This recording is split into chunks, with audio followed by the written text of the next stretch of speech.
Shalom adik-adik semua. Nah, jumpa lagi bersama Kak David di sini yang akan menemani kalian yang ada di rumah untuk mendengarkan firman Tuhan. Siapkan Alkitabnya semua ya. Tapi sebelum itu Kak David mau pimpin dalam doa. Oke, semua tangannya dilipat, kakinya dilipat, pejamkan matanya. Kita mau berdoa, minta Tuhan Roh Kudus yang menerangi firman Tuhan buat setiap kita. Yuk semuanya berdoa. Kami mengucap syukur Tuhan buat kebaikan-Mu, buat kesetiaan-Mu dalam hidup kami. Tuhan, sekarang kami mau mendengarkan firman-Mu, pesan-Mu, sampaikan isi hati-Mu Tuhan buat setiap kami. Tuhan Roh Kudus, buat kami mengerti ya Tuhan, pesan Tuhan yang akan kami terima. Terima kasih Tuhan Yesus. Di dalam nama Tuhan Yesus Kristus kami berdoa dan mengucap syukur.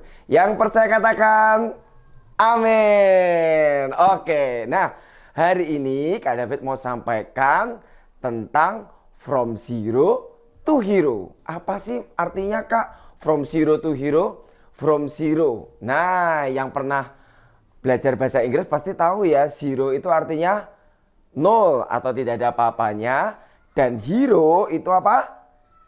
Pahlawan. Artinya gini, dari yang bukan siapa-siapa, dari yang mungkin tidak punya apa-apa, tapi kalau ada Tuhan Yesus yang menyertai hidup kita, kita akan dipakai jadi pahlawannya Tuhan. Oke, sebelumnya Kak David mau ambil satu kisah di Alkitab.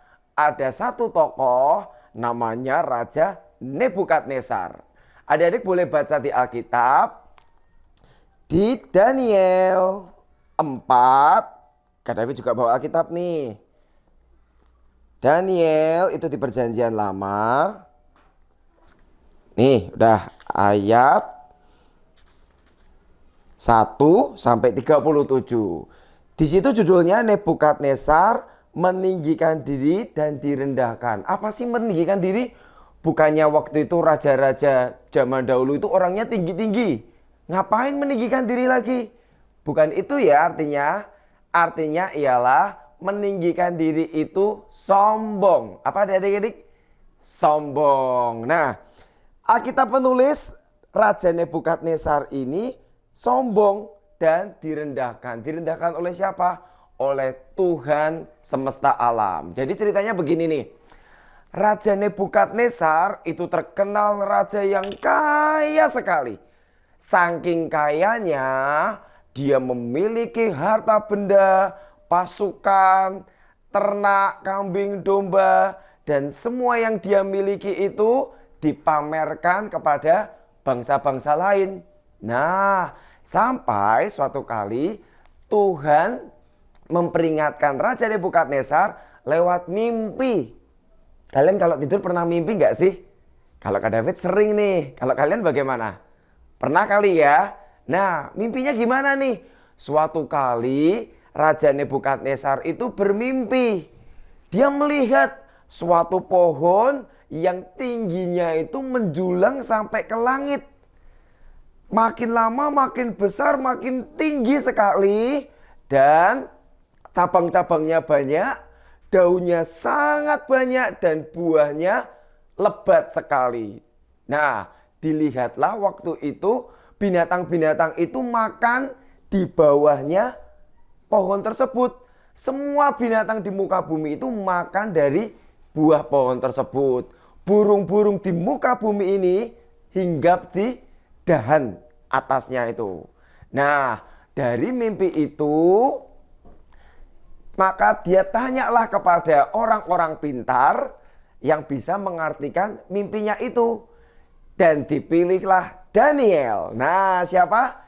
Daniel. Orang bijaksana, orang berhikmat, orang pintar, milik kepunyaan Tuhan itu, Tuhan semesta alam. Dipanggillah, Daniel, aku bermimpi. Bisakah kau mengartikan mimpiku? Kemudian Daniel berdoa kepada Tuhan, minta Tuhan tolongi aku supaya aku bisa mengartikan mimpinya itu dengan tepat kepada raja ini. Nah, mimpinya ialah pohon yang tinggi, besar, menjulang ke langit, dan buahnya itu banyak dan lebat itu ialah kehidupan seorang raja. Dia memiliki segalanya, dia berkuasa, harta benda, budak-budaknya, peliharaannya sangat banyak. Tapi pesan Tuhan ialah janganlah engkau meninggikan diri. Karena kalau engkau sombong dan merasa itu semua kepunyaanmu, maka Tuhan akan menghukummu. Sehingga engkau tidak akan jadi siapa-siapa lagi. Bukankah semuanya itu milik kepunyaan Tuhan? Nah, setelah ditegur oleh Daniel bahwa Raja Nebukadnezar ini tidak sombong, jangan sombong, maka berbaliklah hatinya dari yang sombong menjadi rendah hati. Dia mengakui benar bahwa semua yang dia punya, kekuasaan, wilayah, istana, semua harta benda, budak-budak, ternak dan semuanya itu memang asalnya dari Tuhan. Adik-adik juga ya, pelajaran hari ini ialah jangan tinggi hati alias jangan sombong. Kakak punya cerita nih. Pernah nggak kalau kalian itu di kelas atau kalian itu di sekolah punya temen yang kaya banget. Wah, sampai kadang pernah mamerin harta kekayaannya dia.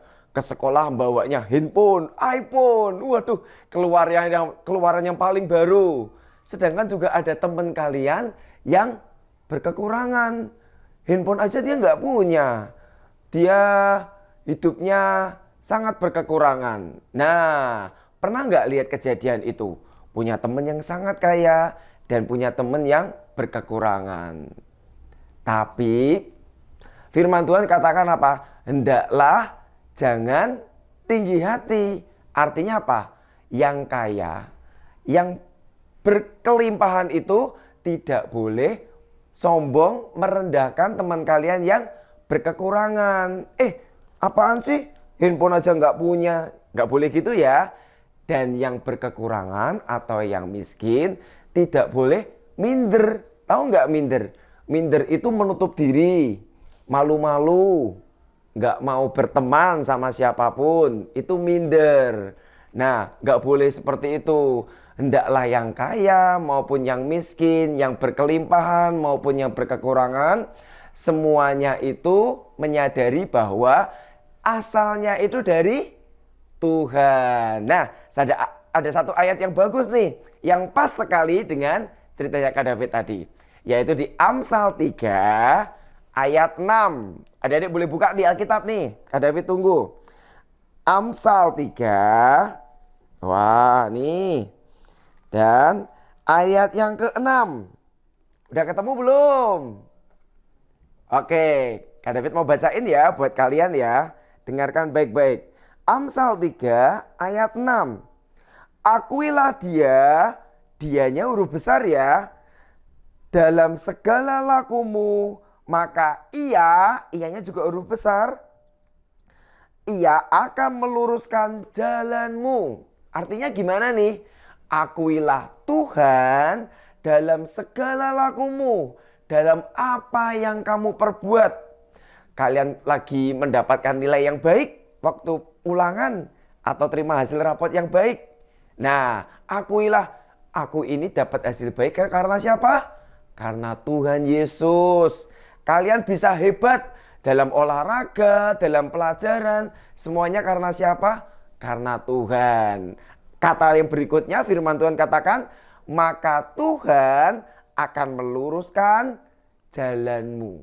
Nah, jalan setiap kita itu akan diluruskan Tuhan. Tuhan yang akan menyertai jalan setiap kita. Nah, pesannya firman Tuhan hari ini ialah apa?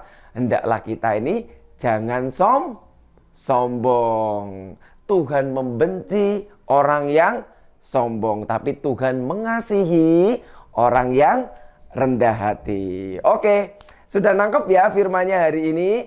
Ingat, jangan sombong, tapi belajarlah apa? Rendah hati. Kak David ulangin ya. Amsal 3 ayat 6. Akuilah dia dalam segala lakumu, maka ia akan meluruskan jalanmu. Oke, sampai ketemu di firman Tuhan berikutnya. Nah, stay tune terus di Joel Kid. Oke, dadah, shalom semuanya.